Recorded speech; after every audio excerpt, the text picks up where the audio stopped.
The following live broadcast is intended for a mature audience. I fucked it up very quick, didn't I? So dumb. I was supposed to say this broadcast is intended for a mature audience. Viewer discretion is advised. Discretion.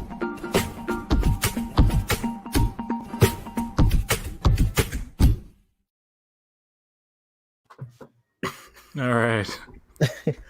No, I wanted to say that because we're talking about a children's program called Star Trek Prodigy, but this may contain things that are not suitable for children. I totally botched that. So anyway, I want to thank you guys for being here. Suitable for children. Solo. What's with the Star Wars merch in this live broadcast for Star Trek? Sorry, wrong thing. Hold on, I got something better. This is my pajamas. I can't turn off the pajamas. Wait, I got Kylo Ren or Super Mario or Batman, but I got no trick PJs. So. Here, look. Right. I've Trekified myself. Good. Ooh, that looks rather good. All right. Yesterday we got our first look at the bridge crew, the all-alien bridge crew of the new animated series Star Trek Prodigy. And here they are. Now, we're gonna play a little game here. We're gonna zoom in on each of the characters, and we're gonna take turns naming them. And help us out too. Sure, but it's gonna be hard for me to pay attention to the audience when I'm controlling. I'll pay attention. I'll try. Okay, screw the audience. Yeah. Yeah. Great. All right. Well, let's start with this interesting character here. What do you think his name should be? I say it's Circuit. That's very video gamey.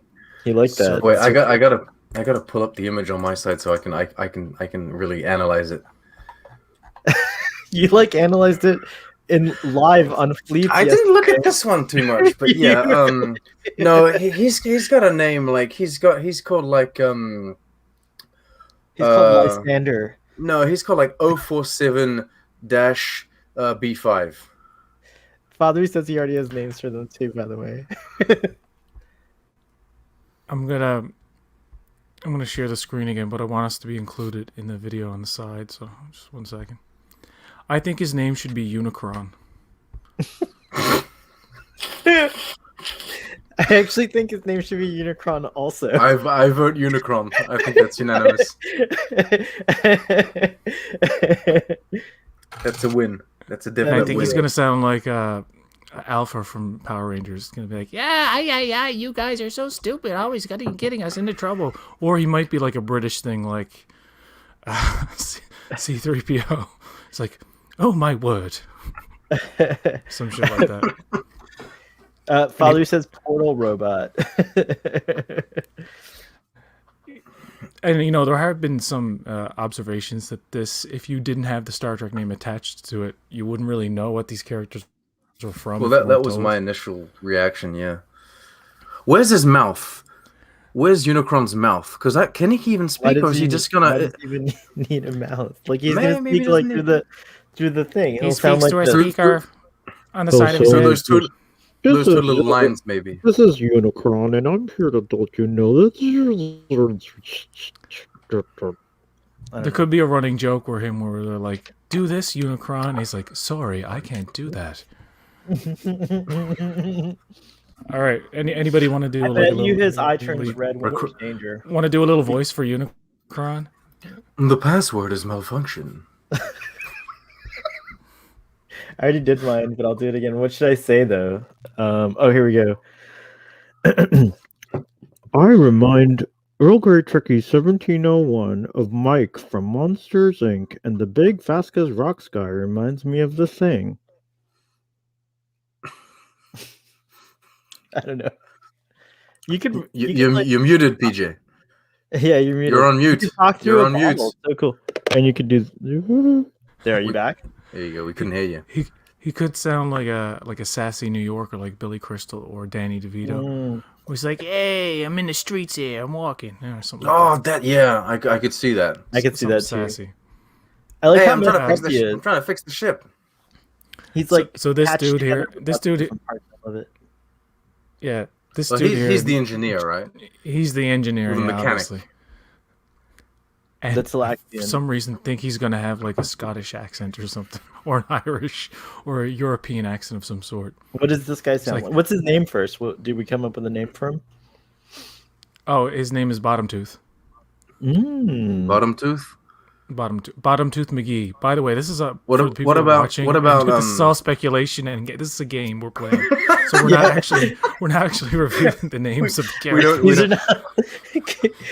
These are not the real names. You should put a banner, not real names, or something like it. I think he's called Notlix. Not As in not Neelix, Notlix. Oh, I thought you meant like not licks, like he doesn't lick things, like not licks. Yeah. Yeah, Notlix. Notlix Notlix. is really good. It's hard for me to come up with something other than Notlix.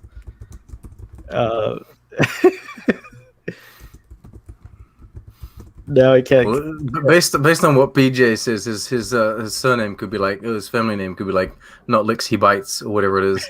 What's Chris is what's got a tooth. Neelix's name? No one His cares. surname. You don't know? Does he have a surname I don't think so. or a family It's just name? or Neelix. whatever? It's just Neelix. So who So- thinks he's a Talaxian? Like a lot of people have been saying that. I think already, that's the safest bit. It's the bet. Yeah, it's the safest bet. That's why I said the Klingon thing, because everyone was getting on my nose with like the Talaxian and the Tellarite, and like the safest bit I think is Talaxian.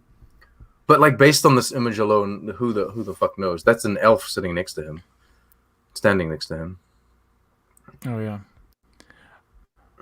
Well, I need to fix the ship. He's gonna say. I think. I Also- keep thinking he's No, Scottish. because they're all supposed to be teens, right? They're all supposed to be adolescents. Oh so- yeah, so he might sound like this for all we know. Yeah, that's it. I think he's Come gonna on, sound. guys. let's go on an adventure. Oh, I like Yeah. that. Oh Yeah. God, no. That's his voice. But do it with a Scottish. Can you do that same thing with a Scottish accent Maybe he's Irish. Maybe he's Irish. or Irish? Can Maybe, you do- maybe Unicron he's next like to Saoirse him. Ronan. They're best friends, and they keep on giving like metal high fives, clang, because he's got the middle hand. And Oh, they're yeah. Oh yeah. But he looks older. He's supposed to be a teenager. How many fingers Are they do all Talaxians teenagers? have? Well, he has 3 Yeah, on each hand. so you And, can't you know, be he's Talaxian, been right? through some stuff if he's lost an arm, I guess. Maybe there's enhanced themselves, but these people aren't like these people. They're not Federation, I don't think. Or they might be in the Federation, but they're not Starfleet at all. Like these guys are just like random kids from random planets. They find Yeah, a derelict ship. They Those jack were the it. two. The nitpicker in me caught those two things in the little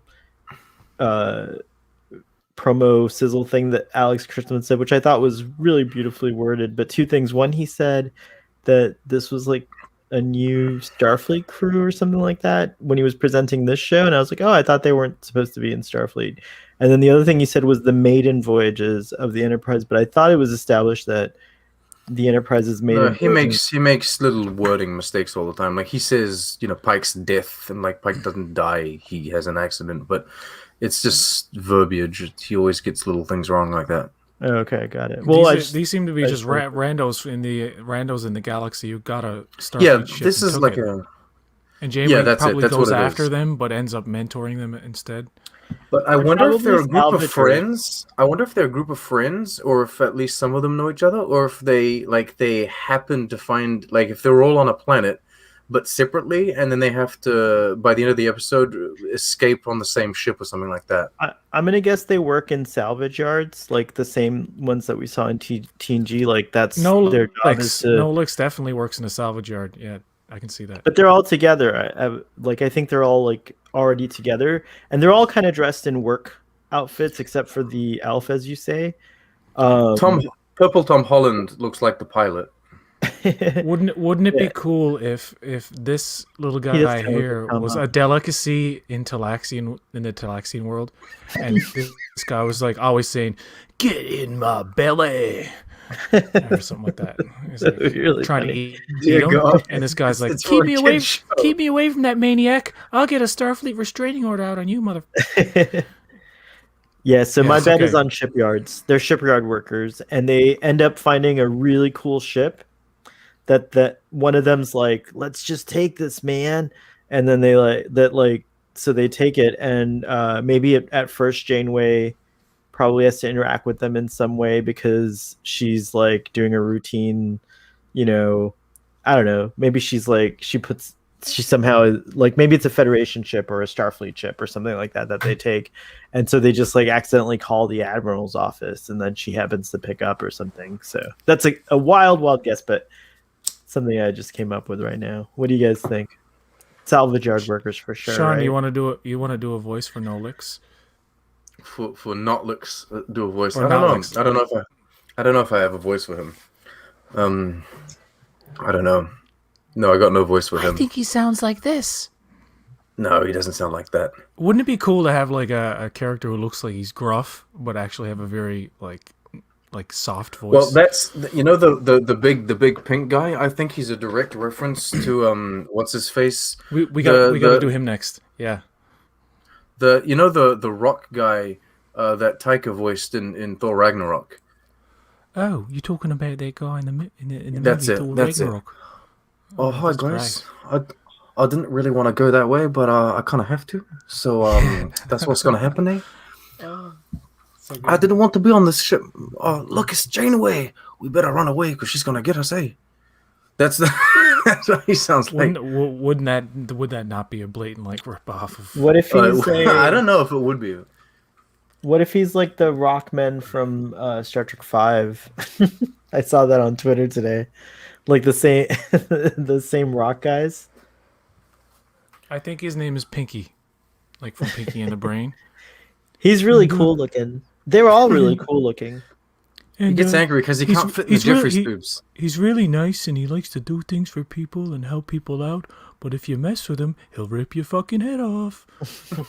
How much do you bet he's gonna have awkward moments where he's too big for the ship and he's gonna like knock over chairs and stuff? Oh yeah, Sorry. I can totally see that. Sorry. Oh no. Sorry. Oh no. Oh, sorry about that. Excuse me. Wouldn't it- As he walks into like a bar or something, or as he walks into like a house, he tries to be all delicate.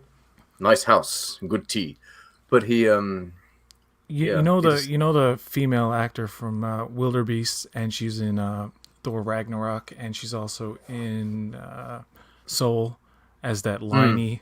Yeah, she would be a great voice for that character. She would be actually. All right. Anybody got any names for this guy? Or girl? We don't know. Or they, or non-binary? We don't know. I like all the names you came up with. I like Tom Holland for that one guy. I actually think don't you think? Which one guy? What guy? That guy right there, next to Pinky. The guy next to him. He looks like Tom Holland from Onward. He just looks like a Like space the generic. Holland. Yeah. Like here, this person. Yeah, this one. He doesn't look like. I got major Ready Player One vibes here. Like as soon as I saw that character. Yeah, but Treasure Planet too. I'm dying to find out what these non-humans are. Well, someone was saying that the one next to that one is a Vaudois. Which one? What is it? What are the Vaudois? Remind me. The Vaudois are like a The species Vaudois. from the Delta Quadrant that Janeway dug up. I think that's what happened. Huh. They were the Vaudois were a species that were annihilated from the face of like How do you spell Vaudois? VAAD WUAR, something like that. I think the Borg annihilated them, but there's an episode where like there's an army still on the ground. She looks nothing like He's a Vaudois. called Vasquez. I like that. He's I know. called- She doesn't look like a Vaudois at all. That would be great, actually. I think Earl Grey Trekkie made that joke earlier as well. I don't think that she's a think this Vaudois, character's name, or they're a Vaudois, I should say. This character's name is going to be Woke. Like, just the word woke. Now, and I don't even mean that as a joke. And she's going to be from the Ready Player One universe. and she's gonna be like how Yor came over from the Kelvin universe in Discovery, and she's gonna be carefree, and she's gonna be stoned all the time. And this girl, This is next the to her- Vulcan. That's the Vulcan. You know the target audience is like 12, right? Yeah, every PJ prediction is very adult. These things Yeah, have to be like really kid friendly, yo. Yeah, come I'm not on, saying you that's a gotta- Vulcan. I'm just saying this is their version of their Vulcan, right? This is the very kind of I don't know, science officer or captain type, like their leader. But I can't figure out I think this character's name the is the genders on those two ones that you're like. I can't figure out the genders on those ones. If there even are genders, considering they're just aliens that we've never seen before. You know, now that you say it, yeah, it could be guys or girls or non-binary, but I would guess that they were both. I would guess that they were both female. Maybe one is non-binary. My initial reaction was the tall one's female, the small one's is male, but maybe not. I like the I don't know. tattoo. You know, the tall one looks like a younger version of the villain from Hellboy 2: The Golden Army, which is a male character with long. Hellboy. The tall one actually reminds me of the actor who plays Nick in Fear the Walking Dead, or like teenage Voldemort. Interesting. My favorite is Flop. That's it. I'm loving Flop. Oh, Flop. Yeah, that's a good name for that character. No, yeah, woke is a bad name. Maybe it's. Are you I trying don't to know. It's actually no? a If cool you name. want to be really on the nose, he's But called. it should be he's spelled called- VOKE. Voke. If you're really Like on the woke. nose, that Oh. character is non-binary, and they call the character Enby as an ENBY. Like if you instead of calling the character woke, they call it Enby because Enby's a pretty cool name. I just think all those the name NB is like too on the nose. Like I think this character Because right here. Spock 2 isn't.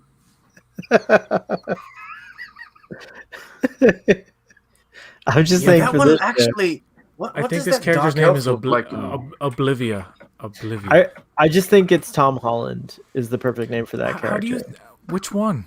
That one to the right. The one that right. looks like Tom Holland. Yeah, I mean, they don't. Neither one of them look like Tom Holland. I don't know what you're talking about, but that one looks like Tom Holland. Actually, the Oh, one look, in the they have a middle looks rat like tail. the one in the middle looks like Yeah. a villain. It could be like Malachus. You know what I mean? Some sort of. What looks or villainous Oblivia Melicus Aurelius. That's it. Oblivia. Can you zoom Oblivia. in on those? It's not tattoo. It's like armor, actually. Yeah, It's like jewelry. Oh, maybe. Yeah. it's like I am from the Elflands. Do not defy me. I have fought dragons. Yeah, that's it. That's exactly what it is. Interesting. And the I hair's fought like many thick. dragons. Dragons ain't Janeway fought, comes not in. me. Janeway comes in. Kids. Well, yeah, Janeway comes in and says, "I fought the There's Borg, there's motherfucker." Janeway. I like you have to hold your nose to do a Janeway. Give your shit back. Mine is more smoky. Chakotay, these annoying teenagers have stolen the Enterprise. That's pre-coffee. That's pre-coffee. Janeway. That's morning Janeway. Chakotay, I need you Okay. to go and chase them down. Akuchimoya. This alien species appears to inhabit stars, like in their they're made up of like galaxies or something. Oh, there's, like, okay. that's- So this, Sparkles. It's just sparkles on the inside. It's like Oh, that maybe. toothpaste that kids used to use. Like, you know, that kids' toothpaste that has the sparkles. This is what happened. All the kids spitting it out all those years. It turned into a sentient life form. dear So God. it's sparkle toothpaste flop. So do you guys think What does this he is gonna sound like? be Or they sound like? What do they? I think he's I don't going know. to sound like this. I'm very gentle and loving. When you first meet me, you mess with me, I'll pull out a knife from this motherfucker. It's a kids show. They don't do that. Oh, I keep forgetting it's a kids show. Damn it! He knows. Hey, Uh, hey, guys, is there any more lasagna? Oh, is that his- want to eat more lasagna. Is that the voice? That's kind of close. I just kind of see it. That's actually pretty good. Is that Toddy? Son of a Red Shirt is here. I want to and they revise say- my voice for this character. Excuse me, I suffer from clinical depression, and I'm looking He for doesn't my look- Oh my- tail. Has anybody Oh my seen God. my tail? Uh, Let's go back to Offit from All right, Oreo. he went straight to Eeyore. Yeah. I call him Flop. I like him. I like him so much. I like Flop his is face. a good name. He seems so kind. I think he can hit every single button on the console at once because he can just create like arms or extremities as he pleases. is he like Star Trek's answer to that character on the Orville? That's a blob. Yeah, definitely. Yafet. Yeah, Fit. Thank you. You said it earlier. That's right. This is definitely a response to that. Like this show is entirely a response to like pop culture in general. It's like, oh yes, Star Wars, you got a funny robot, we can do that too. It's like every single character is a response to something. It's like, oh, we can do this too. Look at them all. None of them feel Star Trek, if I'm honest. And I know it's a stupid complaint, but what's going on? You're juggling with the screens. I mean, it's not a stupid complaint. I just think it's like, yeah, it's a new show. The funny thing mean, is, This is what And Star this- Trek is. Star Trek's presenting you with something new, and like there's so many weird looking aliens, and or I Well, should this call them is just non-human species. artwork. In, It's out of context. You know what I mean? There's nothing to make it feel Star Trek at all. It's like there's no ships. There's nothing aesthetic wise. You know. But so my glimpses of the show. argument is this is what you wanted, kind of, right? You wanted like something that went away from Starship. You even said this, I feel like, several times, not just on my live streams, but like just in conversations. Like you're always like, I want to go away from starships. I want to go away from the Federation. I want to go away from all that. I want to explore. But I think you're just saying there's no one familiar because there's not an Andorian there or like a Tellarite. I think there's a Talaxian there. That's what made it Star Trek for me, is that I immediately kind of was like, oh, that guy could be a Talaxian. So, you know, I'm just kind of like interested. It's very peculiar. If it is a Talaxian, then like, is it a lost Talaxian, or is this taking place in the Delta Quadrant, or like, what's going on? Well, we don't know. If don't it's know. Admiral Janeway, it's definitely post Voyager, so it's possible that they've already started.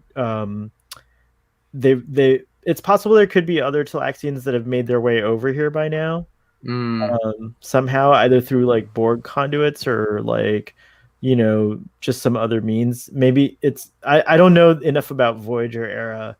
Those are like gaps So in my knowledge. my big question now is, based on what you guys are seeing, when do you think the show is taking place? Do you think it's just because this doesn't look like a post Voyager thing, post Nemesis? It has to Like, be like, when would But Janeway? looking at the tech, What do you mean? We never see any kind of armatures or robots in Star Trek before pre. You know what I mean? Like it wouldn't. the tools, and well, I mean, Well, We don't I think see it- like augments like in this fashion in the Star Trek of old, if you will, or that that pre-Nemesis Star Trek. So I'm assuming this is the post-Nemesis Star Trek era, because you have all this new, you know, people are augmenting themselves, or they have like gadgets like that, and you have a freaking robot character, like an AI robot that's not Data. So it seems like it would be closer to that. It's definitely pre synth band, if he counts as a synth. I don't even know what he is yet, but will his light turn red in the episode that he becomes mean? yeah, 100%. if I were to guess, Actually, let's you say know what? We before the all three of Romulans us. yeah. All three of us assumed that the robot has a male voice, and based on that alone, I think the robot is female now. The robot will be voiced by a woman, I think. Nicole Kidman. No, what about Saoirse Ronan? She's too high profile. to I'm be a in this show robot. now. I'm not doing any of your dirty work. Get out of my I would face love with that That's nonsense. that's very good, actually. Don't mess with me. I'm the one-eyed monster. But yeah, My antenna's all fucked up, and I've only got one boot. the more I think about the shortest character there, what we call him? I call him Flop. Flop. No, not the shortest character. The engineer dude. Oh, the Talaxian guy. The possibly I think he- Talaxian guy. I think he needs some grit in his voice. I don't want to fix that. What are you doing? The more It's I think good- about it, the more I think he's gonna sound like Michelangelo from the Ninja Turtles or something. Like he's gonna be like, "Hey, dude, let's go eat Yes, some space Probably. pizza."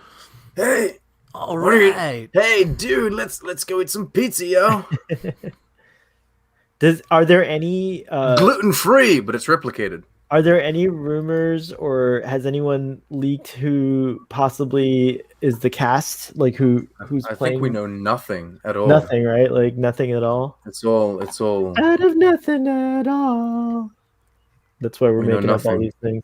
Who would you? Okay, so In what year did Voyager end in the timeline? Oh God, who knows that? 2379, I think. 23. Your mom. It What was the same year as the- Nemesis, or wasn't it 2378? I don't know.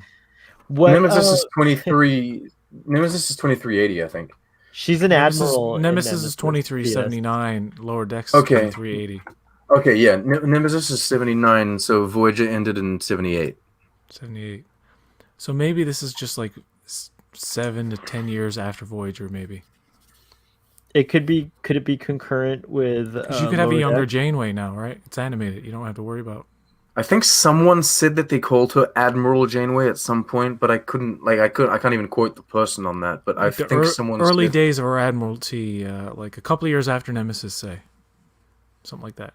I don't know, maybe. Could be at the same time as Picard, for all we know. this could be post Romulus supernova, where like everything's turned to shit. In Oh, they're scavenging. in a certain Ooh, place. it would be great if it filled in, So these are like knowledge kids from of the Picard. Fenris Rangers, maybe, or something. or not even just like salvagers, like cleaning up the Do you- Romulan supernova. Do you think they would tie the Fenris Rangers into the show somehow, or they would No, reference... maybe. What areas I- of Trek do you think they will reference the most? Will do they even care to do it? Well, I just realized that Flop could be their Odo.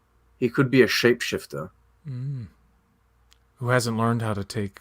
who hasn't learned how to take on forms yet. Yeah. What So other? he- He's an actual founder. Every time he turns into like something, it's all floppy. So he turns into like a tree, but it's all, Anyway, I don't know. Are I'm the trying to only figure- other are the only other TV show? What's the only other TV show? What's the TV show that the Hagemans brothers have done? the Ninjago. Ninjago? Is that Lego a Ninjagos. is Lego that an Ninjago. American? Did you see Yes. these suggestions? Paul Hogan from Crocodile Dundee. You think that's a knife? This is a knife. Like that guy. Actually- Liam Hemsworth is like, I have a particular set of skills. And Hugh Jackman is like, you're I can thinking- sing, I can dance. You know who could voice Flop? Jason Alexander. Oh, I would love that. Actually, I'd love him more for the robot. They could never get Arnold Schwarzenegger to do a kids animated show. Not Star Why Trek.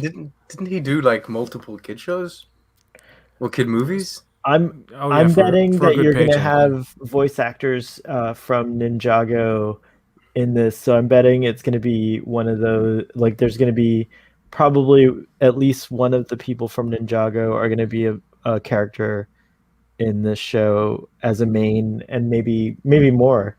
It would be I'll predict give a- this can I give a show wild will give suggestion? us- Yeah. a wild suggestion for the robot character, Nancy Cartwright, the voice of Bart Simpson. Oh, can do- amazing. I could do that. But more of her natural voice.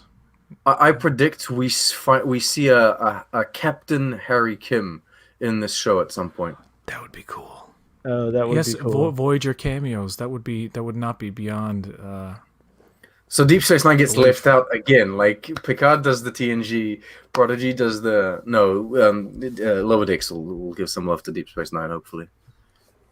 I think it's pretty like Star Trek Picard seems to favor Voyager over DS9, but there were DS9 references in Picard.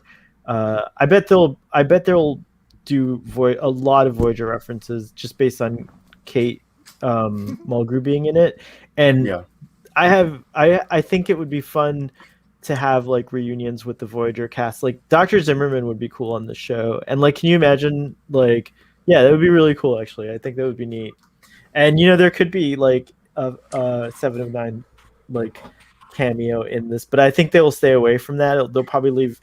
Alex Kurtzman also said that Star Trek Picard is Star Trek's first adult show, which I thought was interesting. So I think they'll just keep those characters as the adult characters probably, and then the teenage show apparently is Lower Decks. I found out from his same sizzle reel, so it was cool. He kind of spelled out what the framework of Star Trek's target audiences are for all of these.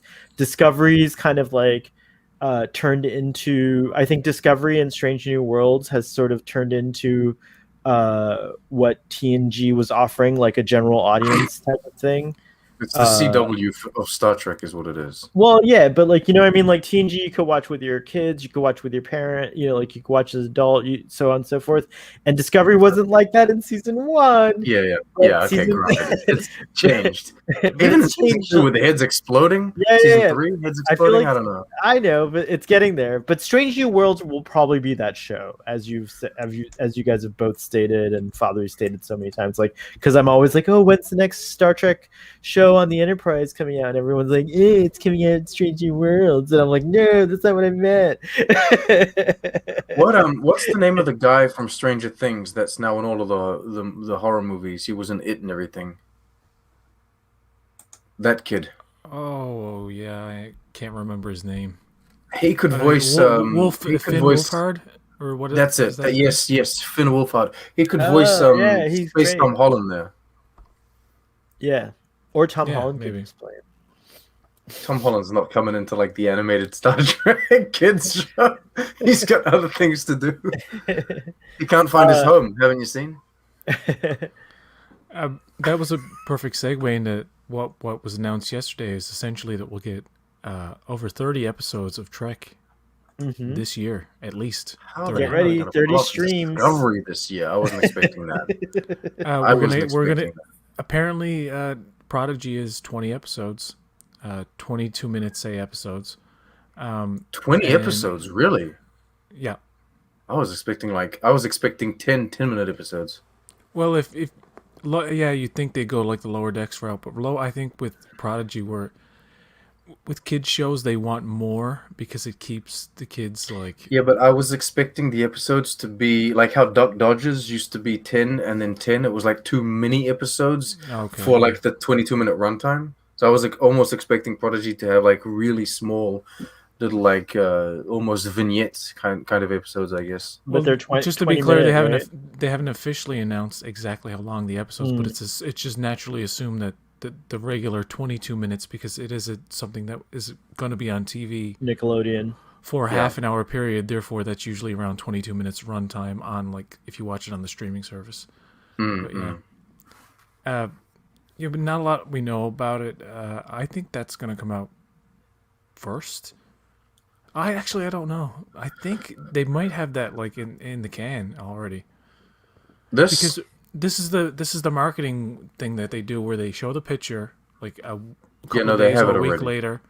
It'll be this. Sorry, they're finishing Lower Decks at the moment, I would think. Or they're working on those first episodes, getting those first episodes done, I would think at this point. So yeah, it'll probably be Prodigy, Lower Decks, and then into Discovery by the end of the year. And I think we'll probably Discovery is going to become like the Christmas show now, like the. Well, the goal I is don't to think have it's going to be the full series released. I think it'll be a few episodes and then maybe a little hiatus and then come back to it probably. Their end goal is to have a show in every quarter.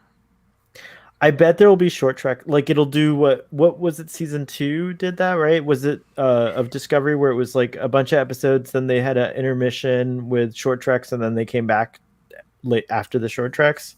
I have a, Was it? a bizarre theory now. Yeah. I Well, think that the short tricks might disappear slowly, and they might stop doing those.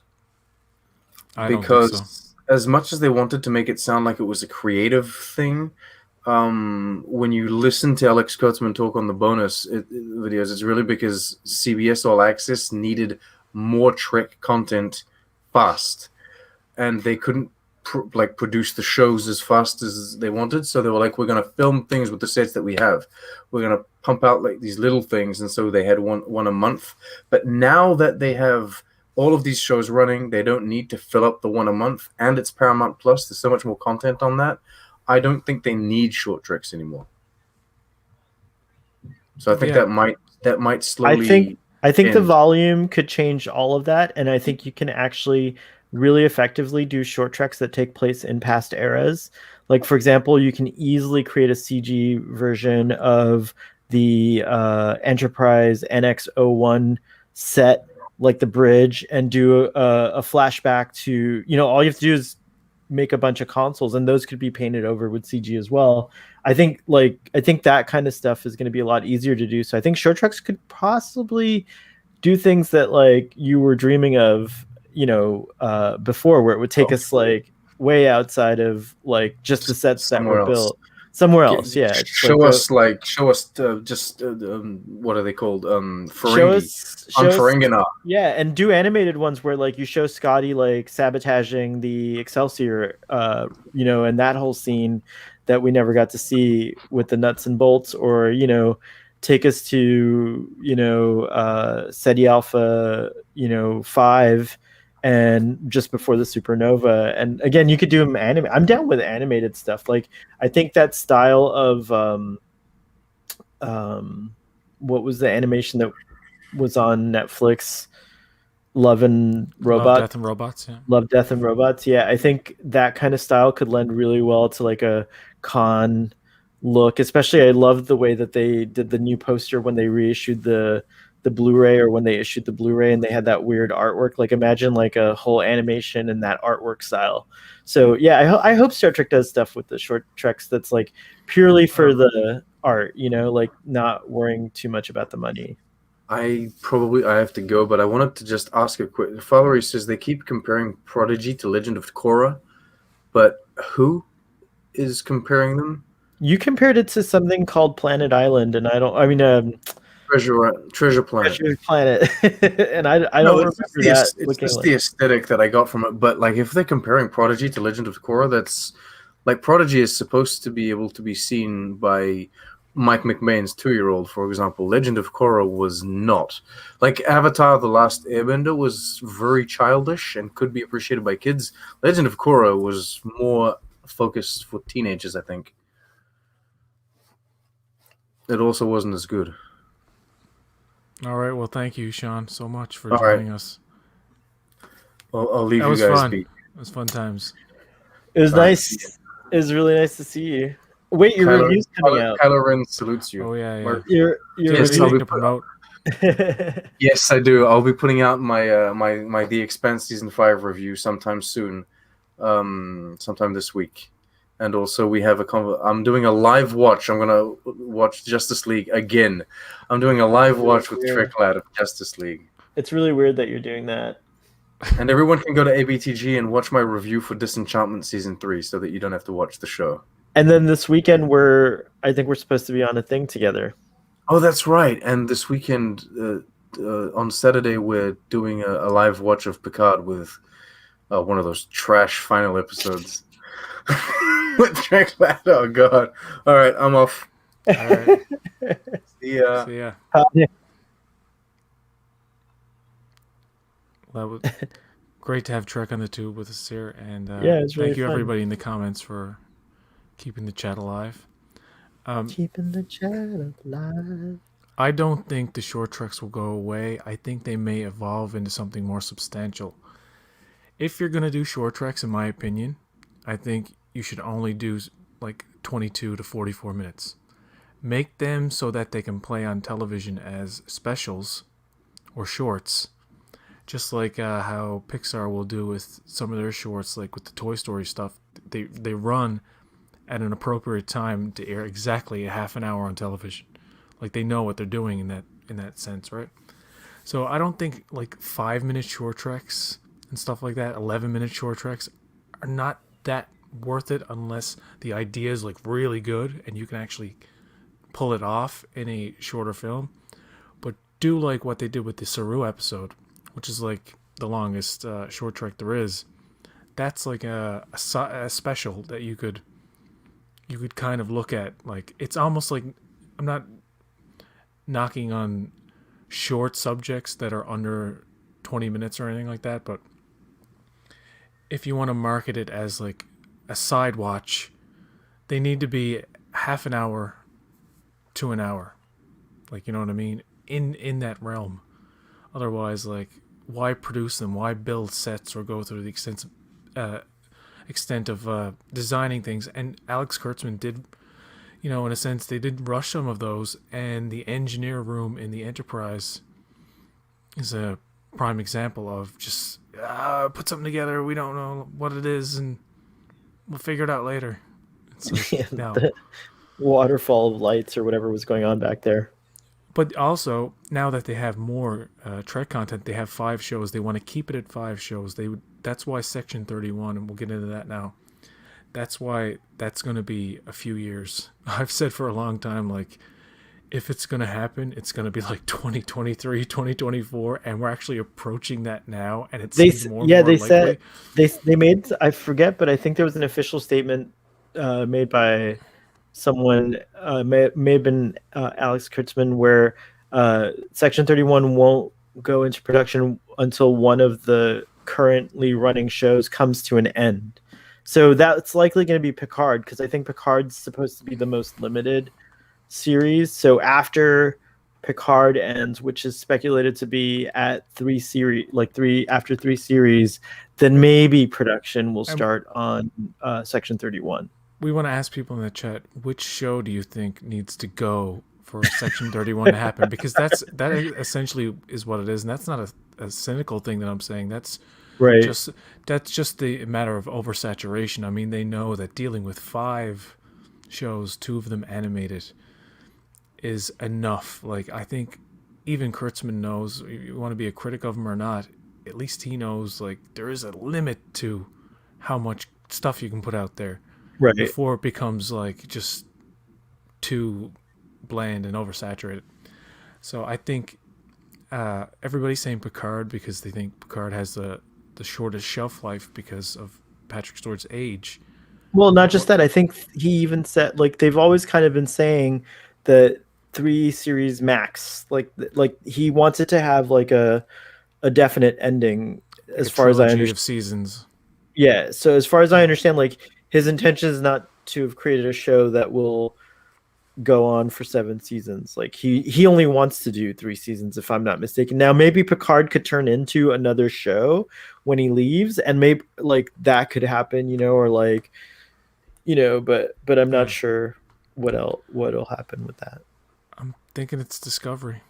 I'm thinking Discovery's going to go 5 seasons, and then they're going to say that would be a good run. Like I would if it definitely ended, like if it had an ending, I would be pleased with that. I just don't want what happened to Enterprise to happen to any of the new shows, where, you know, it has a really weak ending, you know, like kind of. No, I'm not a hater of Discovery. I actually like it for a lot of what it is, and some of it is very grating and irritating to me. But the good outweighs the bad, essentially, is what I'm trying to say. But just from a logic standpoint, it is a show that is, and probably will be until its end, an experimental Trek show. It's one of these things where they're not playing it safe on purpose and going in specific directions to see how it will work. And it's like swing and a miss sometimes, but at least they're like trying something different from what we've seen. And Alex Kurtzman is trying to create a broader Trek universe that we haven't quite seen before, and every show is going to be different. I appreciate that, but I'm still the type of fan that wants the traditional, where's my Captain of the Enterprise going on the traditional voyages kind of stuff, right? I mean, just to quote what people say to me whenever I say that is like, it's coming, Strange New Worlds. Like, I feel like, yeah, that's going to be the answer to that question. But at the same time, I'm more and more like, I feel like we took the hard, like what you said is true. We took the hardest pill. Like we took which one's the pill that makes you wake up I from the Matrix? can't remember. Oh, okay. Well, we took It's been that so pill. long. We took that pill, and now we're in this new kind of, now we see the new world, right? And so in a sense, like, Discovery did its job, as you say, and now I'm like, okay, I'm like ready for whatever comes. Like, I'm actually really excited about all these shows, and I do feel like, personally, for me, Picard is 100% like grounded in that Star Trek that I love. You know, I mean, it's not like a TOS type of Star Trek, but it's very TNG to me. Like, it feels like I'm watching the continuation of Nemesis and that whole, the direction that they were going in, for me personally. So I think Star Trek's doing a really great job of treading, you know, new ground, and also filling in that, you know, longing for nostalgia. I think the people that like are, what, I don't know what, you know, the people that are complaining about new Trek versus old Trek are longing for. Like, I'm not sure what that show is. I've never actually seen like a really interesting description of what that show looks like. That's any better than what we've got right now. You know, like a con show. Like, how's that? I can imagine a much better version of Picard than what they've given me. I can certainly. You can, but I can't. I love it. I know, I think yeah, it's nearly perfect. So that's what I'm saying is like, just there's a you out there, but there's a me. There's a bunch of me's out there too. You know, so like, I think that's the thing. And I don't know. I mean, maybe I'm in my maybe I'm in my little Trek lad's like that too. He doesn't like Picard. People are afraid of change, and I understand that, but you can change up characters and make them like give you the Seven you didn't expect, or the Picard you didn't expect, and subvert your expectations. You can do all that very effectively, I find. But if the viewer, like myself, watching that show, it gets to a point where I'm disliking the execution so much, I can't appreciate any of the good in it as much as somebody who's like all in, really liking it. You know what I mean? Yeah. I feel I know it sounds petty, but it's almost like a sense of betrayal. It's like, you know, deep down, like, this is stupid to take this personally, and obviously you wouldn't really complain about it too much out loud, but there is that sense of like, oh, this is not going the way I want, and it's hurting me. It's hurting my. Because you had someone, like, you look at me when they first announced Patrick Stewart coming back as Picard, I was like dancing on the fucking ceiling. You know what I mean? Like, I was like, this is the greatest thing ever that's ever happened. And then the product itself, the result, was almost a crushing blow. Yeah, I remember talking to you about it through there. Yeah, I'm sorry you feel that way, because I think it's a triumph. But I do not feel that way about Discovery in the least. I'm irritated by it in a sense, but not in the way. It's a whole different thing with Picard, and that's the beauty of the Kurtzman Trek, I guess, is that you have such different iterations in the same Trek universe. You can explore the darker elements with Picard, say, but I felt they go too far, maybe. But then with Strange New Worlds, you could have go back to the episodic kind of like optimistic thing. Discovery, it's like, let's fucking go to the 32nd century and figure out what we're gonna do with that, and have fun with that. And it works for some people, and doesn't work for others. But it's not the train wreck. I find some people like say it's like the worst thing ever. That it's an abomination. It's too woke. It's too in your face. It's too diverse. It's too beating you over the head with the message. And the too diverse thing is really stupid, because Yeah, I know, Star Trek is diversity by its nature. That's a throwaway stupid complaint that's in the ether that is not so specific at all. Just to acknowledge like that, I'm not that kind of element, right? Yeah, it's not. It's all bullshit. Really, you enjoy it or you don't. So. I find that the thing is that, you know, I can never really. I don't think Star Trek hasn't like upset me so much that like yeah, I definitely disagree with a lot of the choices. Like I watched Stardust City. Why are you crying? No, no, You're like, I was gonna start playing my little no for oh, my myself violin for for myself. yourself. No, but like I get what you're saying because like you're just as invested in Star Trek as anyone, and I feel like I completely understand what you're saying. And like certainly not everything. I think with every step into the future, you're gonna like have some people who are gonna be like, "Oh, this is amazing," and some people that are gonna be like, "This is awful." I'll just give you an example. When the films, TNG films, started coming out, when Generations came out, I had a huge group of friends at the time that loved Star Trek. We all went to go see it, and like half of those friends didn't like Generations, and it was like so like same kind of like seems to occur over and over.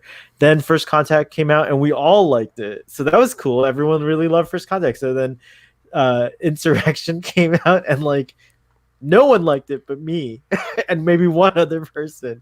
So that's what I like about Star Trek. I think it's just that it's easy to forget over time that Star Trek is intentionally trying to push things forward and like make things new and different, and sometimes it fails. Like I can't believe people hated Nemesis. I thought Nemesis was a great film as well, and we just see that over and over again. And I think Picard's like that. Picard's in that same spirit. I think it's doing the same thing that Star Trek has always been doing. Like that's why I think it's such a good continuation, because it's like really it really is that way. By the way, I watched Stardust City Rag. I don't know if PJ's there or he's taking a break or Yeah, something. I'm here. I'm here. I'm listening. I'm listening to him. I watched Stardust City Rag with Trek Lad, and I actually like agreed, even though I still liked it. And I had a lot more time to think about the things that I didn't like about it, like all the violent. It is one of the most violent. Now I understand when Alex Kurtzman was saying like this is a show for adults. That's what first came to my mind, was like, oh, that's why they have like this insane gory violence. In that episode, it's like extreme violence. And it's not for me. And I probably won't watch it. Like it's not the Star Trek Picard episode that I'll watch. I'll like remember and go back and watch. But that being said, I do think that is the episode that if I were doing Star Trek Picard, that I might have decided not to do as violent. I might have made different choices for it. So now I'm admitting, like for anyone who was listening to Starfleet Boy, and I was like, oh, it's perfect. There's nothing wrong with it. There might be some stuff. But I think that comes with time. Just like some people might have, like Trek Lad actually softened to the episode a little bit. He said he could tolerate it a lot more than he could when it first came out. So it's just things sometimes just take time. If you really love a show or a series, the problem with me is that I'm super invested in Star Trek, so my brain is just wired to find ways to like it, and that's what ends up happening. I hear you. I know. I mean, it's like there's good and there's bad. There's always going to be good and bad. It's never going to be like a streak of fucking endless greatness. I can't think of one perfect series of Star Trek. Maybe DS9 comes close, but you know what I mean? Like, I just can't, like, personally, I can't think of one. Speaking of DS9, yeah, did you see they had a little sizzle? They had a little sizzle reel where they showed a clip of DS9 remastered, but it's a previously remastered thing that they showed in the documentary What We Left Behind. Yeah. So there is remastered DS9 footage out there, but I don't think Paramount Plus has remastered it. I think that sizzle reel was just for hype. Like, I don't think there's any plan. Well, no, sorry. I do think they're probably talking about it, but it's just a matter of preservation. I mean, that's what I think. I hope that wins out at the end, because there's so many old shows that are like rescanned in HD. I mean, they were edited. A lot of these shows that were edited on film are easier to transfer. That's truth. A lot of shows in the 80s and 90s went to this video editing kind of thing, especially if there was a lot of visual effects involved. Yeah. So the film elements were never strung together, so you couldn't actually just rescan a whole episode. You actually had to go back to the negatives and re-edit every little bit of it. So If you can do it for Babylon 5, it's a shame that Deep Space Nine. I feel like you just do a couple of episodes at a time, and it's all good. Or it might be cost effective to create a preservation slash upgrade department at Paramount. Like it'd be nice. I mean, they have so much content that needs this kind of treatment done to it, not just Deep Space Nine. Like, I feel like a lot of shows probably deserve, some kind of like upgrade or something like that, just to kind of preserve it for like future generations. So maybe it could become cost effective if you just make it part of like a regular studio's thing, like what Turner did for colorizing films. Like how, like, remember they like basically. no, that's an abomination.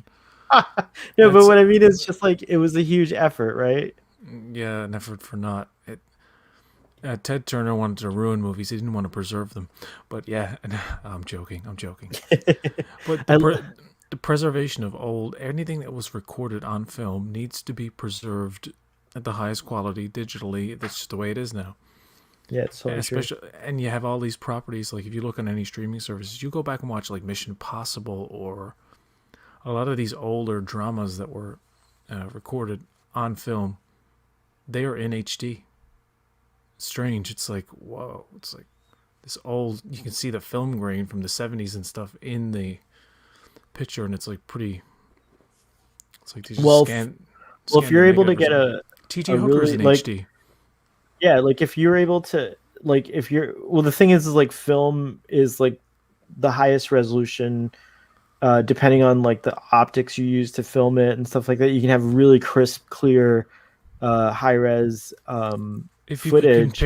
If you could compare the type of film, like 35 millimeter is between 2 and 4K at a projection quality. You know what I mean? Like, so it's not that pixelated. You want to get into like 70 millimeter film, like Lawrence of Arabia type of stuff. That's a movie you could actually scan at 8K. It would make a difference. You know what I mean? Yeah. Yeah. Go ahead, sir.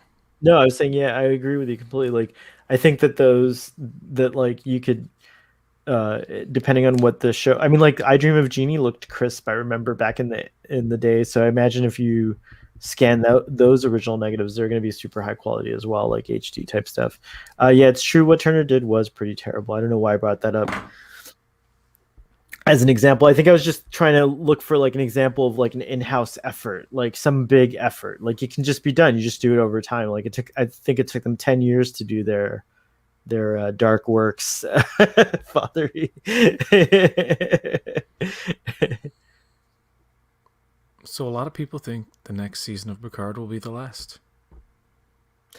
It might be because of the delays and everything. Like it could be. It just depends. I think it'll all depend on Sir Patrick Stewart. But if it is the last, I really hope we get the rest of the mains. I just want to see them. I just want to see them together. Like it would be really nice somehow to get them all in the same room, or even just in the same series. That'll be nice. I'll still hold out hope for 3 series because that's kind of like what was kind of promised. But no pressure. I think they would Patrick, need to do them. Whatever he wants to do, he can do. I think they would need to do them back to back. If they have a plan for ending the show, maybe they could do like a 7-episode season 2 and a 7-episode season 3, 14-episode total 1-hour programs. Finish it off. I mean, he's the star of it, and it's named after him. They could do a spin-off. They could spin it off into something else. I mean, honestly, you could not have another series, and Picard wouldn't have ended badly. I mean, it's a go off into the sunset type of story. It'd be a shame though, because I do think those characters deserve more. But I also, again, like I said, like we know season 2 is happening, so that's great. I just hope I do hope we get a series 3. That would be really nice.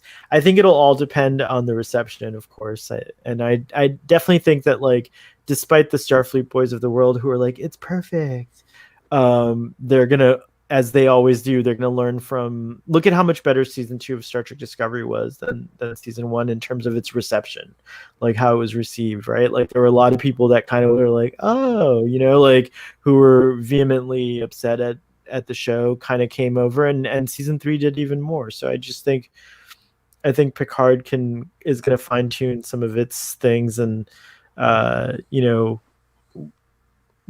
probably we'll see like a kinder, gentler Seven emerge. Like I think there's going to be like a definite, like they're going to go out of their way to show a change in her. I think Rafi is going to beat her drug addiction, like for real, not just say that see she's your grandkid.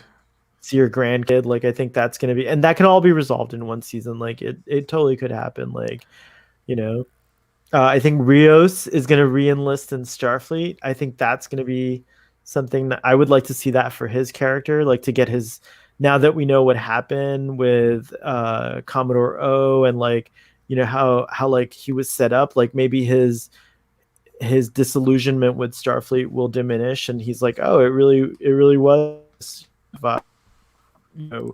Starfleet hadn't lost its ways; it had just been infiltrated. It was just been steered the wrong way or whatever.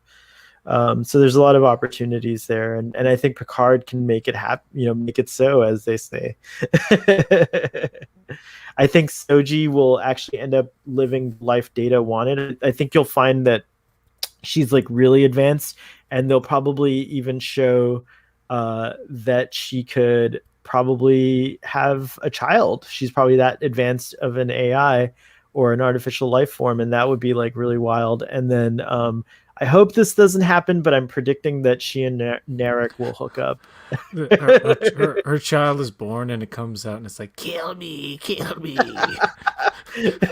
I'm an abomination.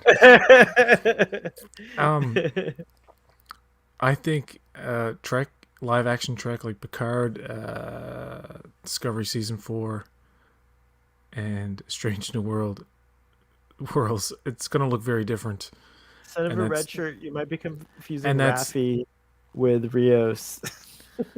Sorry. Picard Season 2, Discovery Season 4, and Strange New Worlds is going to look very different for a very specific reason. Is that now they can go anywhere with the video wall technology that they have in California and the Pinewood. What is it? Pinewood Studios in Toronto and Mississauga. Yeah.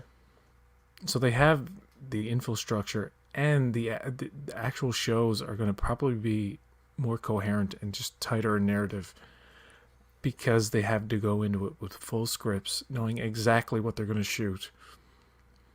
Because I don't know how reshoots are going to work in this age, but I'm assuming they want to get everything they absolutely need while they're filming, so they don't have to go through an expensive process to get everybody back together, quarantined, and this is all going to end eventually. Obviously, it's going to get easier for them to. What's going to be cool when everything gets back to normal. All these people on these shows, and there's been a lot of production since everything started. Right, this whole thing, pandemic, and now they're like such pros at like timing, at just like efficiency, because they've had to learn it through this like excruciating process, that when all the restrictions are lifted and everybody's hopefully vaccinated and everything's back to normal at some point in 2022 or whenever, I think everybody will be like really on top of their game. Like actors will go in so much more prepared than they ever were before, because remember back in the day, like there was so much time to talk and hang around, and like, not that they would do that because time is money, but there was a lot more creative freedom on set. Like you took more time to set up the lights, and now it's like get everything set up, the actors come on, like maybe they don't do as many takes. Maybe newer seasons of these shows that were filmed during the pandemic have like less of a blooper reel, because it's just like they had to get in there and do it. And it takes like twice as fucking long to make television. So I really appreciate like when you see these shows that are even airing now that were filmed, like Shameless or The Connors and stuff like that, that were all filmed during the pandemic. It's like twice the work that went into a show that normally just would have been a breeze. So I think when everything's cool, I think Trek shows are going to get that much better, because they've learned to probably look at the story a little. Because think about it, a lot of people have more script writers and producers have more time to read the scripts. Everybody's not like outdoing everything and like has their mind filled with 10 million other things. So creatively, that could be a huge advantage for producers and writers and directors and stuff, and even actors on these shows. So Yeah, and I'm predicting it's going to be a huge improvement. I also think, like, overall, I think people who are involved with the creation of the Star Trek series are having more time to kind of absorb what Star Trek means, right? Like what it meant to others, what it means to them, and like I think that's going to create a stronger. I already see it. Like there's a lot more, like There's a lot more. There's a lot of neat folks on Twitter that work on Star Trek and also interact with the fans, like I'm stopping my cam because my the Wi-Fi symbol keeps coming up. It's buggy. Just go ahead, gotcha. Keep going. Noah Averback Katz, and then I'm sorry if you're watching this, but I forget his name, but at the moment, but the guy who is a huge fan of Star Trek, and he does all the UI. Can you do me a favor and just stop your camera because it's sorry. It might help because you're cutting in and out. Sorry about that. Gotcha. Okay. We're gonna end in a second, but I'm gonna give you the last word. Oh, I just want to say that, like, I think that you're absolutely right. That this year, the pandemic year, which has kind of like forced everyone to change the way that they do things, is going to have a benefit on Star Trek in the long run. And that's what I should have just said instead of all that other stuff. I agree with you. Yeah, I rambled on and on about that too, but yeah, I know it's just the discipline of a stricter regiment on set and stuff. As tragic as it is, you're like so into the discipline. I love it. I'd love to see you. And it's partly due to some of these actors. It's partly due to some of these actors, like poor Doug Jones, man. Like he wants to get through a day. I can't imagine he probably on the surface he's probably jovial and stuff like that, but deep down he's probably cussing out some of these actors for keeping him there for an extra hour or two. Right? It's like, come on, guys, let's just get through my scenes, will you? Like, and even he himself is probably like PJ, like it's very possible. Gets frustrated with himself if he messes up. Like, I've never seen Doug Jones crack about that. I don't think that happens. I actually think they're probably he's so disciplined. I think that like these series, like from a production standpoint, are probably a lot more disciplined than what we might think. I do think that, like, especially, I don't know, I get the vibe, like I think a Star Trek show is just a lot more serious in general, just because it's so technical. Like they're always having to look at something that's not there, or something like a diagram that hasn't been created yet, or a screen that's just blue or whatever. So I do think that they're like highly technical shows. Jonathan Frakes is probably the least disciplined of all the productions. Like when he comes, that's why they love it, because they're like, oh, all these other guys are like hard asses, but when Jonathan Frakes comes on, it's just very casual and informal. Is it confirmed that Robert Picardo is coming back for Picard season 2? Is that I don't know. Picard all we know now is that Guinan is confirmed, like Whoopi Goldberg, but she hasn't been like. There's strong. There's strong rumors of LeVar Burton coming back in season 2.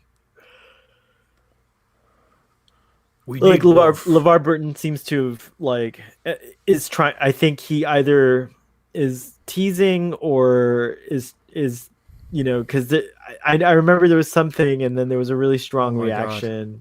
He should be the captain of a ship called the USS Rainbow. Who? Geordi. His ship should be called. Geordi is the captain of the USS Reading Rainbow. What would be the creepiest thing, and so fitting for Geordi, is that if his ship is called the USS Leah Brahms.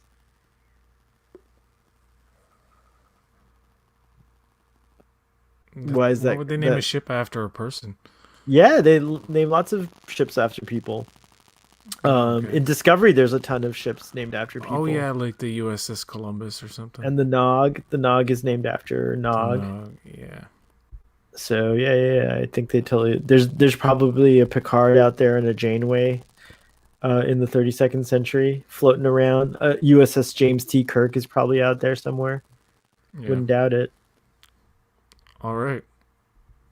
Thank you so much, Starfleet Boy. Well, Thank you. This was Talaxian a nice respite on a Thursday night. It reminded me of our which will probably be they'll probably release these on Thursdays, right? Boy. Oh yeah, Thursday seems to be the Trek day now. Yeah. Yeah, the Trek Day. So we'll probably be back as soon as Lower Decks or whatever the first show. I guess Prodigy might be the first show, right? That comes out. Is that what they're saying? Maybe in June, probably maybe. Okay, so we'll be back That's my current to prediction. Thursdays, or whenever Prodigy airs. Cool. Yeah, and tomorrow's TQIF. What? And Text Trek is we're gonna discuss all the Trek stuff, Mm-hmm. and then Starfleet Boy After Dark. And Starfleet Boy After Dark. We're definitely going to be talking about Superman and Lois and WandaVision. and WandaVision, and probably a lot of Superman and Lois. Oh, and maybe it was spoiler all along. it was spoiler all along. And then maybe the week after we'll talk about that other show that messed you up a little bit, and messed me up a little bit after we've had some distance from it. Oh yeah, I'm gonna end on a little something for you, Starfleet Boy. Here Ooh. I like to cast a party the way I cast a play with very special people, and the champagne must be equally special. Paul Masson, a premium California champagne of impeccable taste. Paul Masson wines taste so good because they're made with such care. Old Paul Masson himself said it nearly a century ago. We will sell no wine before it's time.